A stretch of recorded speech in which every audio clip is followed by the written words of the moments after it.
Bilboko portuak txiki sentiarazten du bat. Hemen dena da sekulakoa, egundokoa, demasekoa. Erabiltzen dituzten azpiegiturak eta tresnak, atzera eta aurrera dabiltzan ibilgailuak, itsasontziak, eraikinak, dena dandia. Eta horixe da, gaurko saioan azalduko dizueguna, tamainak, kasu honetan, baduela garrantzia eta baita eragina ere. Kaixo, gaur gauza objektu edo gailu handiak, oso handiak erakutsiko dizkizuegu. Tamaina hori izateak baldintzatu egiten du, haiekin lan egiteko modua, nola fabrikatzen diren edo garraioa bera. Erronka bat dira. Eta hasteko Bilboko portura etorri gara. Pieza erraldoi hauek nola egiten diren ikusi nahi, ongi etorri Teknopolisera.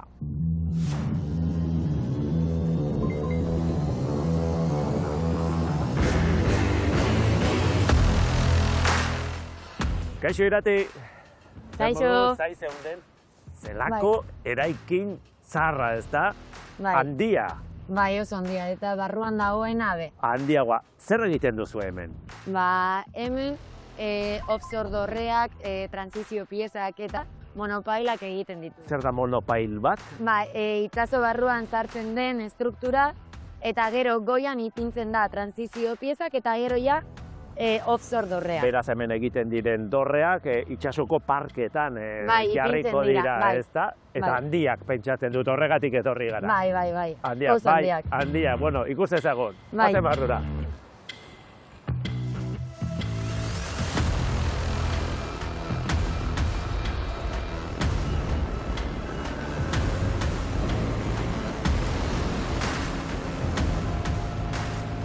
Bueno, Irati, Kaixo. egoki jantzi gara, segurtasun neurriak betetzen ditugu, oinetatik burura.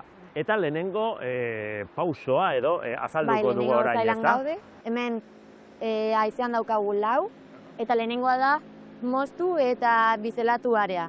Txapa, moztu eta forma eman esango dago, ez da? Xafla jasotzen dugu, eta lehenengo granaiatzen dugu. Zikinkeriak kentzeko eta dana. Gero, moztu eta bizelatzen dugu. Eta ze materialez eginakoak? Altzairuzko xaflak dira, bai. Jasotzen ditugunean, altzairuzkoak dira, bai. Txapa handiak, ez da? Xafla handiak, ez da? Luzeak eta lodiak. Zenbaten ainokoak? Lodiak, gutxi gora bera, 80 milimetrokoak. Wow, 8 zentimetro, beraz. Bai, asko da. Lodia. Eta zer egiten da horiekin? Eta xafla bakoitzak dauka bizel berezi batzu, gero da, soldadura diferentea daukagunez, bizelatua diferentea izan behar da. Beraz, ertzetan forma berezi hori ikusten dugun ematen zaio, ez da, soldadura barruraino sar dadin. Bai, eta gero, kurbatzen, daukagu xafla guztia. Eta gero, kurbatzen dugunean, bi mugak ailegatzen direnean, luzerako soldadura egiten dugu, barruan eta kanpoan. Lotu. Bai, lotzen ditugu soldadurarekin. Eta gero ja, soldadura egiten denean, ja, birola bat daukagu. Eraztun moduko bat esango dugu, bai, baina erraldoia. Erraldoia, handia horregatik gaude gaur hemen. Hala ere, dorreak ez dira, zuzenak bai, baina neurri berekoak, ez da? Ez dira guztiak berdina. Dorrean daukagu 3 atal, bekoa, erdikoa eta goikoa. Goikoak eta erdikoak pizka bat konikoak dira. Kono moduko bat, ez da? Ez dira guztiak mozten neurri berdinean. Beraz, prozesua eta forma emate hori hemen azten da. Txapa bakoitza dauka bere prozesu desberdina. Bueno, hurrengo fasera joango gara? Bai, hurrengo fasera jaten gara, bai.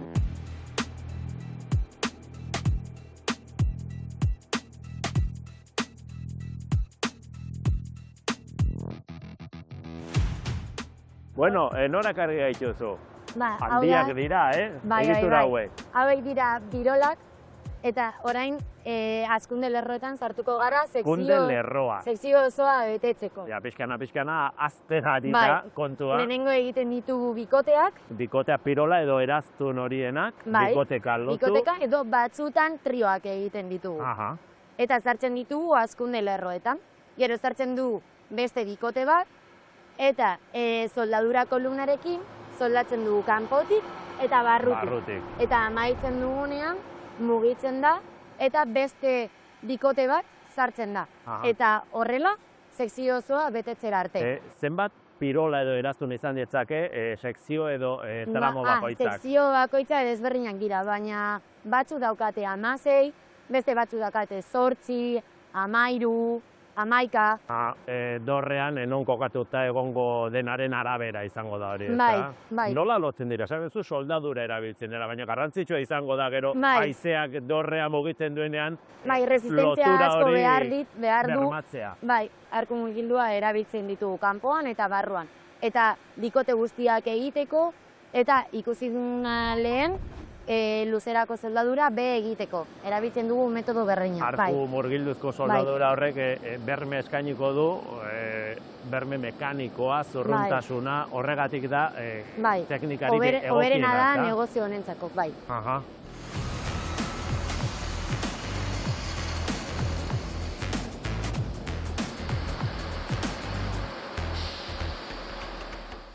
Bueno, Irati, orain ikusi ditugun piezak niri gutxienez handiak iruditu zaizkit, hauek handiagoak dira. Are handiagoak, eta? Haue monopailak dira eta besteak bakarrik offshore dorreak dira. Dorren piezak edo tramoa. Tamainoa kompletamente desberdinak dira. Monopailak gogoratu dezagun dira, parke eolikoetan itsas ondoan lurrean sartuta jango diren piezak, ezta? Eta dorrea ikusten duguna. Hori da, ezta? Eta hauek handiak dira. Bai, gu gai gara 15 metroko monopailak egiteko. Wow! Hauek uste dut ez direla 15 metrokoak, baina 15 metrokoak egin ahal ditugu. Eta soldatzen du lehenengo barrutik eta gero kanpotik. Hain handiak izateak eskatzen du, ezagit, teknika edo bereziren bat soldatzeko Estruktura garaia. ikusten duzuna egin dute bakarrik guretzako. Hor goian dagoen zubi hori, ezta? Finlandia partner batzuekin egin genituen. Beraz, propio egindako makina bat da. Bai, diseinu bakarra da guretzako. Munduan. Bai, munduan. Eta bakarrik guretzako. Soldatzen dugu barrutik, gero kanpotik soldatzeko, monopaila biratzen du eta soldatzen dugu arkoarekin. Gainera ikusten da, pixkanaka aurrera datorrela, ezta? Gurpilak daukate eta gero amaitzen denean mugitzen da eta beste zirkular badera.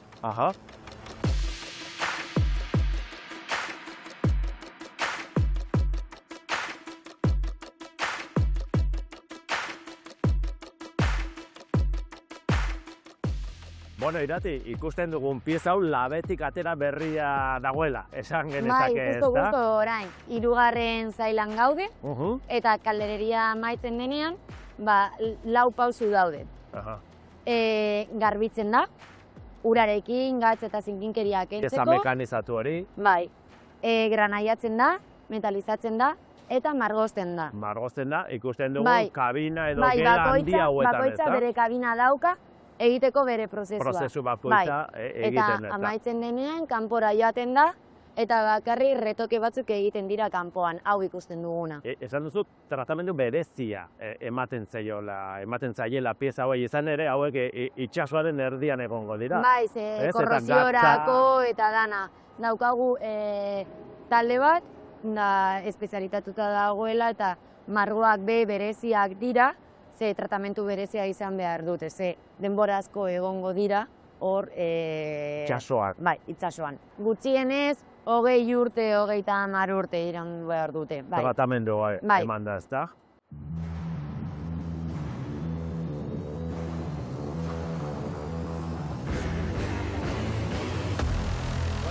Eta prozesu hori guztia, babes hori guztia, eman ondoren bete egiten duzu, ezta? Pieza hori edo tramo hori. Amaitzeko, azkenengo pausuan gaude da muntaketa. Egin behar da. Daukagu bi talde, elektrikoa eta mekanikoa. eta mekanikoa egiten du plataformak, eskailerak, igogailua eta... Barruan behar den guztia. Bai, barruan behar den guztia. Eta parte elektrikoak egiten du goi eta beheko tentsioko kableak sartu eta ipini, argiak eta dana, gero daude armairu batzuk kontrolarako eta bestea potentziarako. Hauek gero non jartzen dira bata bestearen gainean, alegia, puzzle edo mekano moduko hau non ensamblatzen da? Sekzioak amaitzen direnean, ja itsasontzian sartzen dira eta bere helmugara joaten da. Eta portuan vertikalizatzen da eta ipintzen da. Boton, middle eta top. Bata bestearen gainean, bai. Beraz, hemendik irtetzen da, muntaketarako prest, ezta? Bai.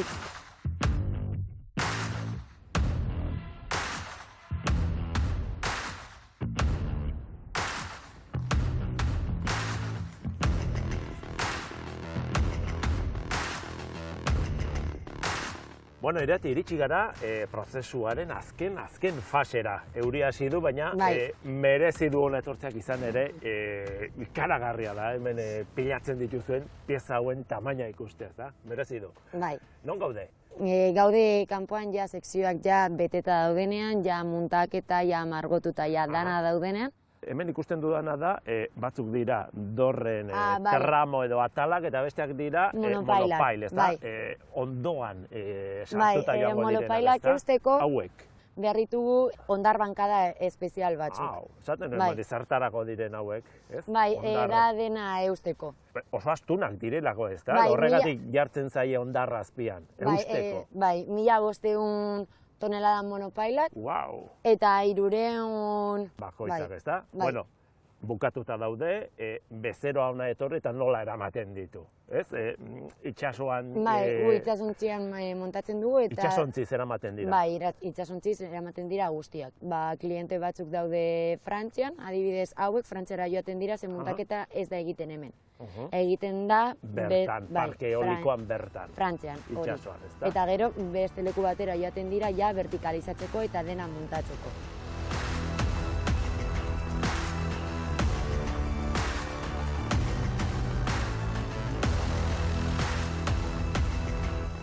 Bueno, eskerrik asko benetan handiak diren gailu hauek edo pieza hauek erakusteagatik. Eskerrik asko eta terpera joango gara. Bai.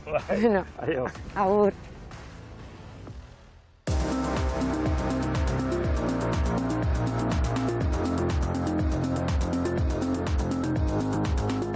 Makina handiak ez dira, hain zehatzak.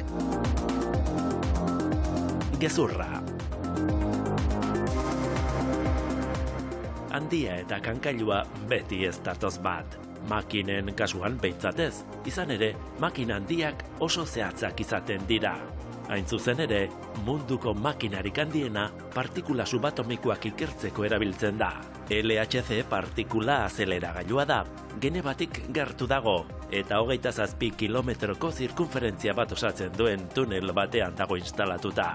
Beraz, handia eta zehatza.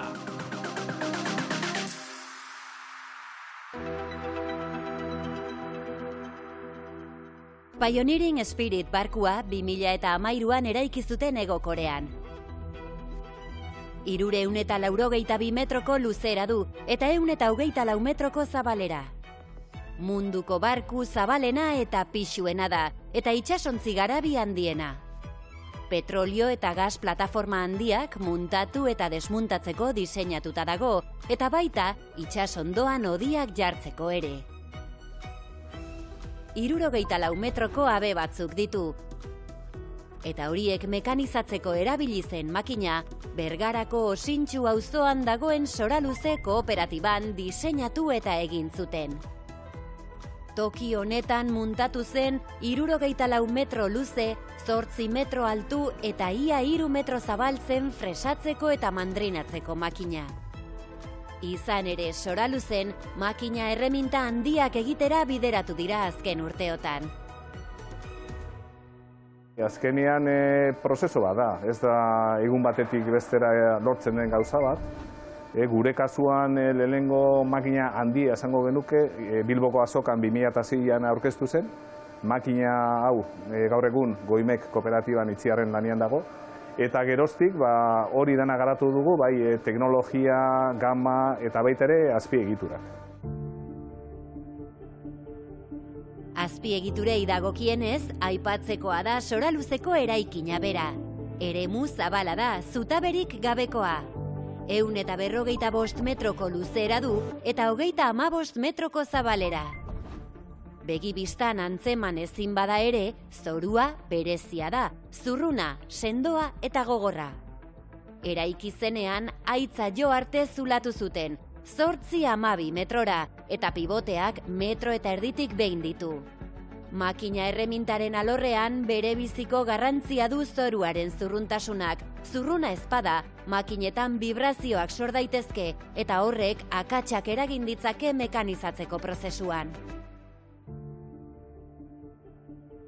Makina zubiak eta makina vertikalak egiten dituzte hemen, tornuaren, fresaketaren, mandrinatuaren eta artestearen funtzioak osatzeko gai direnak.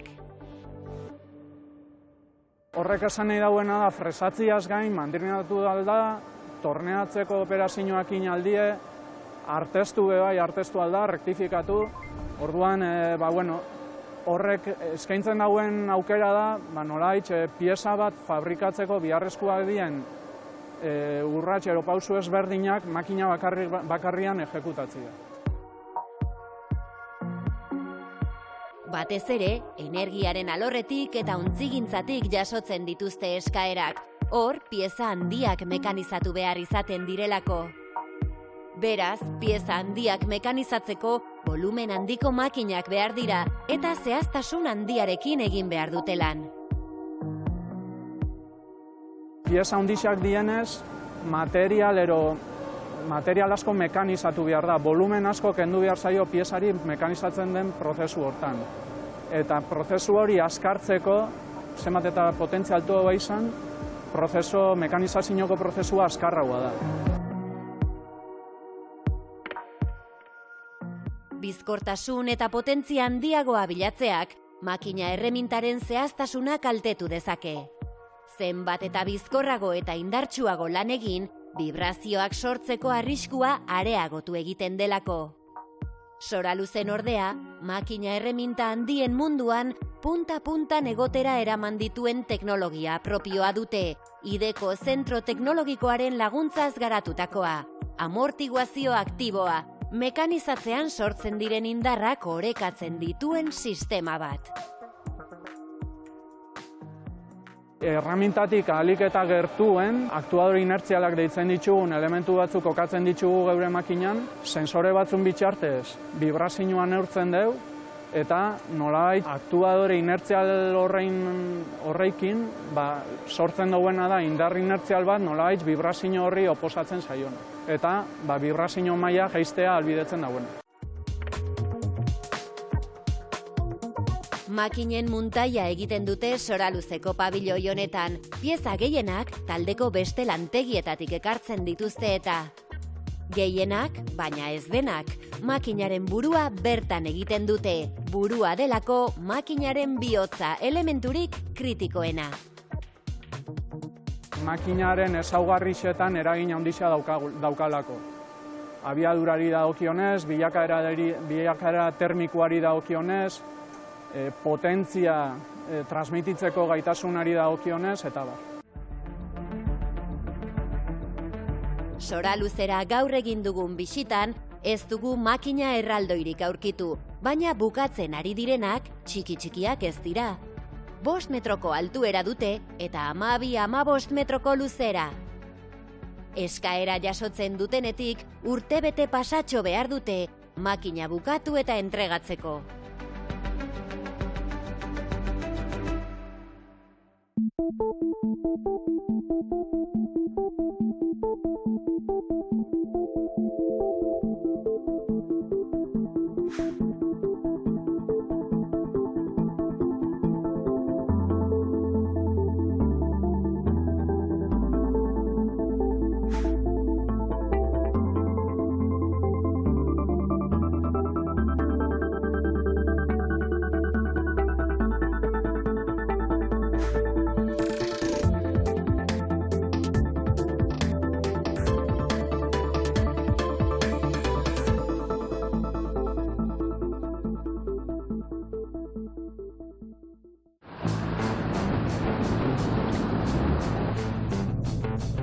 pieza handiak egiteko makina bereziki handiak behar dira. Eta pieza eta makina handiak eramateko ere garraio bereziak behar dira. Sarritan ikusten ditugu errepidean, aurretik edo atzetik doan auto batez lagunduta. Kamioi hau esaterako Zumaiatik Lemoara doa. Ibilbide guztien abiapuntua berdintsua da, bezero baten deia. Behin bezeroak ematen digula beren beharra, guk egiten dugu aztertu, bai, zein den beren hasiera tokia eta zein den bere helbuga, horren arabera eta merkantziaren edo salgaiaren bereiztasunaren arabera, egin behar duguna da lehenengo, zein ibilgailu bialeko dugun bidaiari egitea. Oiartzungo enpresa honetan, 24 urte daramatzate garraio bereziak egiten. Mota guztietako bezeroak dituzte, baina energia berriztagarrien eta makina erremintaren sektoreetan espezializatuta daude. Garraiatzen dituzten makina eta pieza horiek, handiak eta astunak izateaz gainera, delikatuak ere badira. Askok elektronika konplexua dute barruan eta olanekin estali behar dituzte ez bustitzeko. Gaurko enkargua Delteko enpresatik iritsi zaie. Agian hau da, kotxe munduan baliz bezala un Ferrari. Osea, entegitzeko pizkat ze hitz egiten egia. Ez un centro mekanizado, vertical, 5 ejekoa. 15.200 kiloko Ferrari bat. 2 kamioitan eramango dute Lemoara. Pieza txikienak trailer arrunt batean sartu dituzte, baina zatirik handienak atoi edo gondola karrozatu honetan joango dira. 4 metroko altuera eta 4,3 metroko zabalera hartzeko prestatuta dago eta karga errazteko sistema bat dauka. Karrozatuak ze egiten dute, makina kubritzeko, egiten dute atzeko pistoiak iriki, makina sartu ahal izateko, eta gero, makina barruan da honean, pistoi horiek izten dira, eta hartaka, txoferrantzako eta bai bezeroentzako asko komodago da, beti toldua gainetik botatzen jardun berrian. Leheno, altxain deu, makina nola altua zen eta hobeto sartzeko, altxain deu teiatua. Eta goin berriz jaitxingo du, bero karreteran juteko normala. Beste alturatik pasa ingo gea. Eta ezin dugu, 4 metrotik ezin dugu pasa. Orduan bieron nola jaitxi eta neurrian ondo jarri. Pixkanaka eta kontuz kokatzen dituzte makinaren zati guztiak gondolaren barruan. Zama ondo finkatzeko, 10 tona jasan ditzaketen zingile hauek erabiltzen dituzte.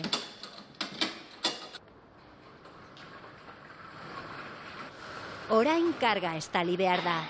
Gondola karrozatua denez, erosoagoa eta seguruagoa da, olanarekin estaltzea baino.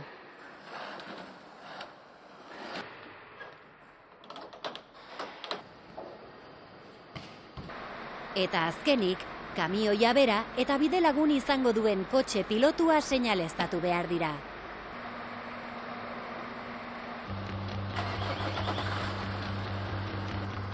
Kitxo, dena prest dago ibilbideari ekiteko.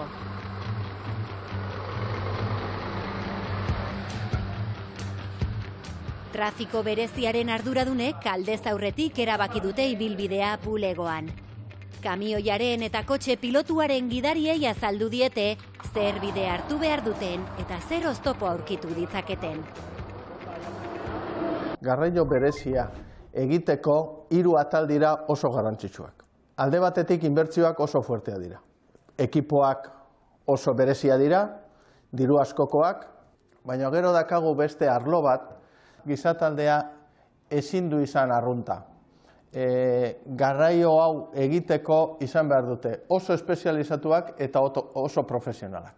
Eta gero dako ere bai beste gai bat, regulazio sistema. Regulazio sistema garraio hauek egiteko eta hori nahiko zaila da, nahiko astuna da. Norabide bikoitzeko eta errei bakarreko errepideetan, kotxe pilotua kamioiaren aurretik joaten da. Horrela, aurre ikusita ez dauden oztopo ez ohartarazten dio kamioiaren gidariari. Bidelanak, gaizki aparkatutako autoak, eroritako zuhaitzen bat. Behar izan ezkero, ezarritako ibilbidetik desbideratzea edo trafikoa moztea da kotxe pilotuaren lana. Bi errei edo gehiagoko autopista edo autobideetan berriz, kamioiaren atzetik joaten da. Atzetik datozen gidariei jakinarazteko, ibilgailu horrek ezoiko tamaina duela. Bitartean, bulegoan, ibilbidearen jarraipena egiten dute, bezeroak une oro jakin dezan, bere salgaia non dagoen eta noiz iritsiko den. Gu dazkagu ibilgailu guztiak eta txofer guztiak geolokalizatuak, eta mapa baten bidez ikusi dezakegu bata non dagoen ibilgailua, zein abiadura doan eta horiena, eta ere ikusi dezakegu txoferrak zein disponibilitate dakan gidatzeko, zenbat ordu datzkan gidatzeko, ze ordu arte gidatu dezakeen, eta horiena, eta guk dena ordenagailuaren bidez hori ikusi dezakegu. Gaurko bidaia amaitzen ari da, baina azken oztopo bat topatu dute bidean. Tunel txiki honek 4 metro eskas ditu, eta kamioia ez da bere horretan kabitzen. Kargatzerakoan erabili duten sistema hidrauliko bera baliatuko dute, altuera apur bat jaisteko.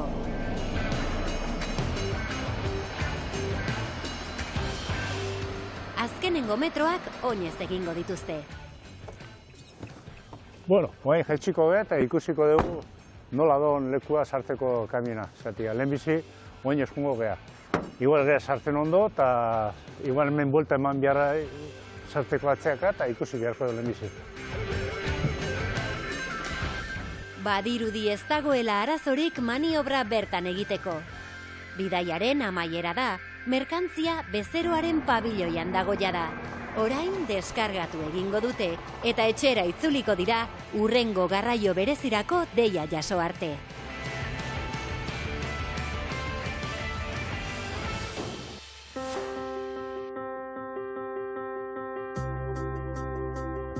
Otsailean sartu gara eta urteko hilabeterik laburrenarekin hitzordu berezi bat ere badator. Otsailaren 11, emakumeak eta neskak zientzian nazioarteko eguna. Eguna proposa, zientziak emakumeak nola tratatzen dituen aztertu eta azalera ekartzeko. Datorren asteko saioan egoera larri bat bistaratuko dugu. Hala nola, emakumek jasotzen dituzten tratamendu mediko desegokiak edo eskasak, sexu eta genero aldagaiak ez direlako kontuan hartzen praktika medikoan eta ikerketa zientifikoan. Datorren astera arte, agur!